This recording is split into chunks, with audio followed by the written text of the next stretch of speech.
কিভাবে রাম ফলমূল নেওয়ার জন্য বনে গিয়েছেন। এত প্রখর রোদ, ভগবানের তৃষ্ণা পেয়েছে। ওই পথ দিয়ে গুহক হেঁটে আসছিলেন। সেই গুহক যখন দেখলেন রামকে তো আর চেনে না বাবা, আমারও মতো অধম যদি হয়, যার কৃষ্ণ কর্ণ হয়নি, সে তো গোবিন্দকে চিনবে না। গুহকেরও কৃষ্ণ কর্ণ হয়নি। গুহক রামকে দেখে বললেন, কে গো তুমি? এই গরমের মধ্যে এখানে বসে আছো, তোমার কি গরম লাগে না? গুহককে বললেন যে, বাচ্চা বাবু, তোমার কাছে কি জল আছে? গুহক বললেন, আমি তো কাঠুরে, আমার কাছে তো জল নেই। ভগবান শ্রী রামচন্দ্র বললেন যে, গুহক, আমার খুব তৃষ্ণা পেয়েছে, জল যদি আমি না পাই, এখনই বোধহয় আমার প্রাণ বায়ুটা বের হয়ে যাবে। যিনি অনাদির আদি, যিনি পরম ব্রহ্ম, তিনি গঙ্গাকে যমুনাকে আহ্বান করলে যেখানে সমুদ্র হয়ে যাবে, তিনি জলের তৃষ্ণায় ভুগছেন। কেন? কেন? ভক্তকে তিনি কৃপা করবেন বলে, ভক্তের প্রেম আস্বাদন করবে বলে। কারণ গুহকের পূর্বজন্মে গুহকের পিতামাতাকে একটি আশীর্বাদ দেওয়া হয়েছিল যে তোমার সন্তান বিশ্বজোড়া নাম করবে। অনেক কথা আমি এখানেই এই কথাটি বলছি। গুহক তখন বললেন, আমার কাছে জল নেই, কিন্তু মা বলেছেন কেউ যদি জল চায় তাকে ফিরিয়ে দিতে নেই। গুহক বললেন যে, এক জল আছে, সে জল কি তুমি সেবা নেবে? রামচন্দ্র বললেন, এই তো ভক্তকে পরীক্ষা করার সুযোগ পেয়েছি আমি। গুহক বললেন, আমি শুনেছি মায়ের মুখে, সবরের মুখে, দেখুন মায়ের কি বিশ্বস্ত সন্তানের কি প্রয়োজন এবং মা কৃষ্ণ ভক্ত হওয়ার কতটুকু প্রয়োজন। দেখুন, আমি মায়ের কাছে শুনেছি যে দু নয়নের মধ্যে একটি গঙ্গা আর একটিতে যমুনা। তুমি যদি জল পেতেই চাও, এমন কিছু করো যাতে আমার চোখ দিয়ে জল আসে।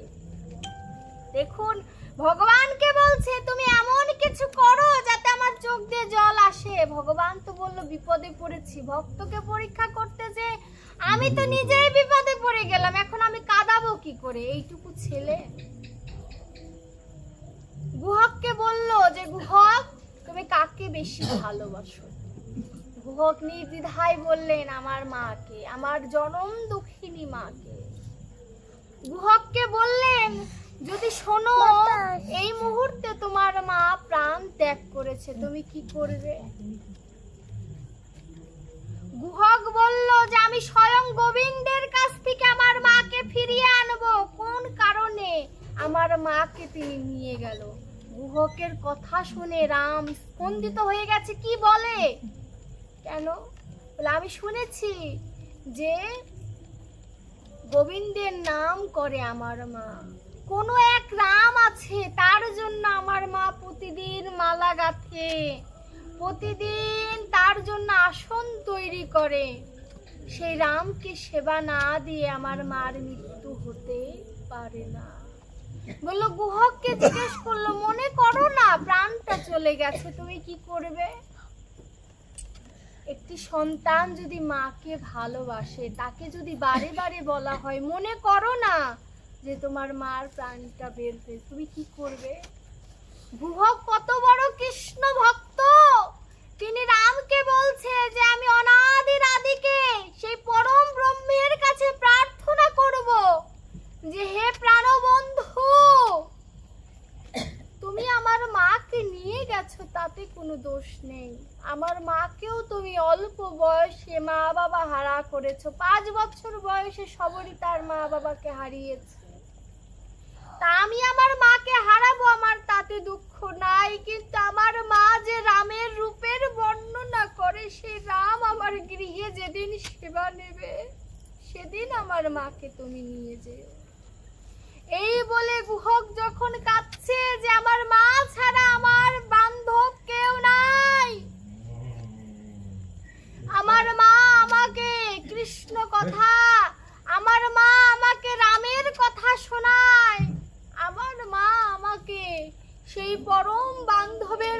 শোনায়। আমি শুনেছি মায়ের কাছে, সেই পরম বান্ধবের কাছে যদি একবার নিজেকে সমর্পণ করে দেওয়া যায়, অসম্ভব সম্ভব হয়।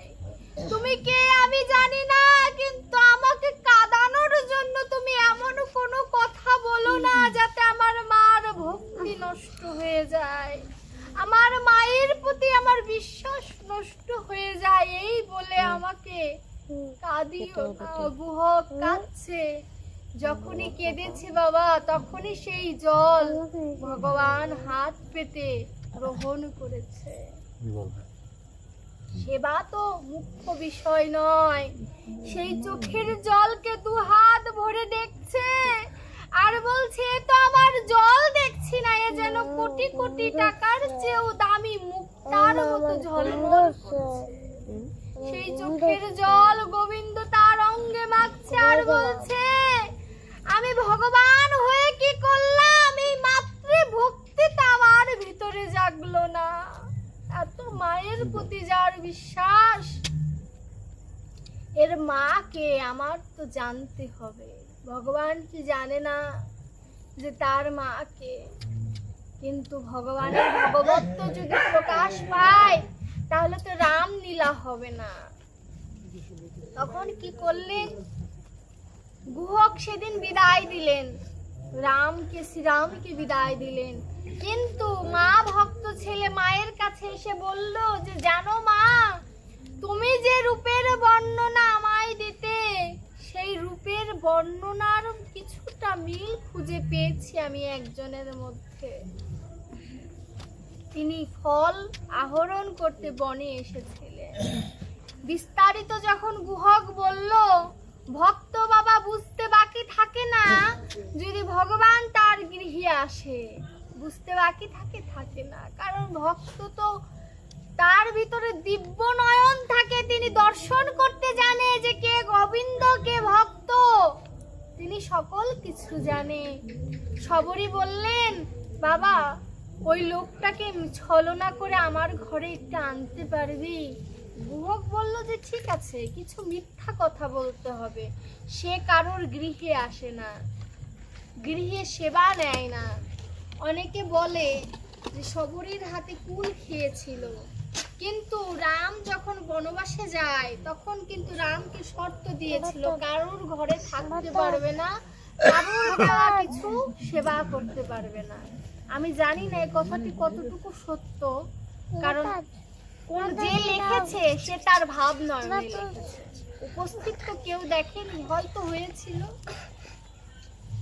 যাই হোক, যখন গুহক গেলেন রামের কাছে, রামকে যে বললেন যে আমার অনেক পায়ে ব্যথা, ছোট্ট ছেলে তো বলছে যে বন্ধু আমার অনেক পায়ে ব্যথা। রাম বলছে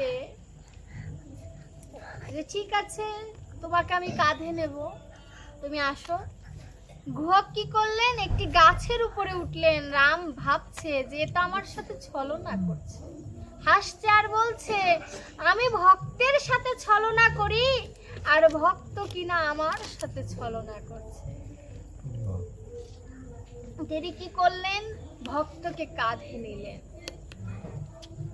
ভক্তকে কাঁধে নিয়ে ভক্তের চরণ ধুলি চেপে ধরেছেন আর নয়ন জলে ভক্তের চরণ ধুইয়ে দিচ্ছে।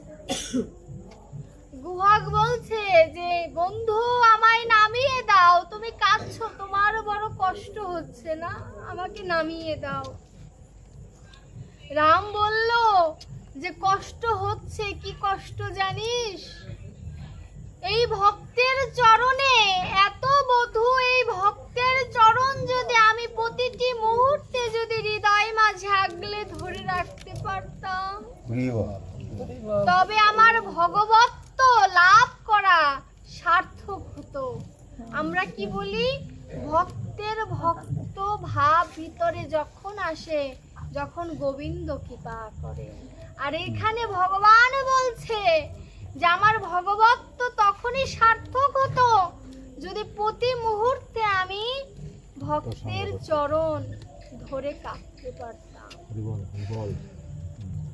গুহকের চরণ ধরে কাঁদছে আর মনে মনে বলছে, গুহক রে, জন্মে জন্মে যেন ভক্ত তোর মতো যেন বান্ধব পাই, আর কিছু চাই না।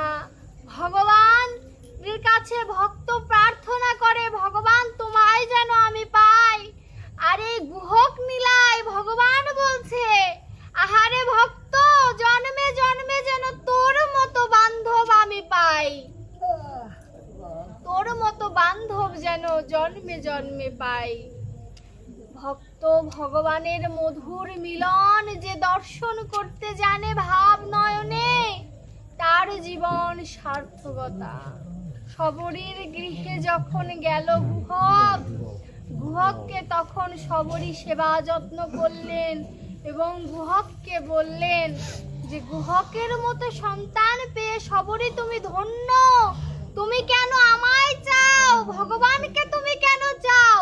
জন্মে জন্মে যেন গুহকের মতো সন্তান তুমি ধারণ করতে পারো, এই আশীর্বাদ তোমায় আমি করি। এখন কৃষ্ণ ভক্ত সন্তান যদি কারোর গর্ভে আসে, কোন পরিবারে যদি আসে, ভগবান তাকে কৃপা করে। যেমন এই বাড়ির দুটি সন্তান ভগবানের ভক্তি কিঞ্চিত ছিল বলে এই সাধুর বাজারের আয়োজন করতে পেরেছে। গোবিন্দকে ডাকার মতো মন মানসিকতা ছিল বলে আমাকে এনেছে আপনাদেরকে ভাগবত কথা আস্বাদন করানোর জন্য। এই দেহের ভিতরে কখন কার বাঁশি বেজে ওঠে বলা তো যায় না। কুন্তী যখন সকল কিছু জয় লাভ করে যুধিষ্ঠির যখন রাজ্য সিংহাসনে বসেন, রাজ্য সিংহাসনে যখন বসেন, তখন শ্রীকৃষ্ণ বললেন, পিসিমা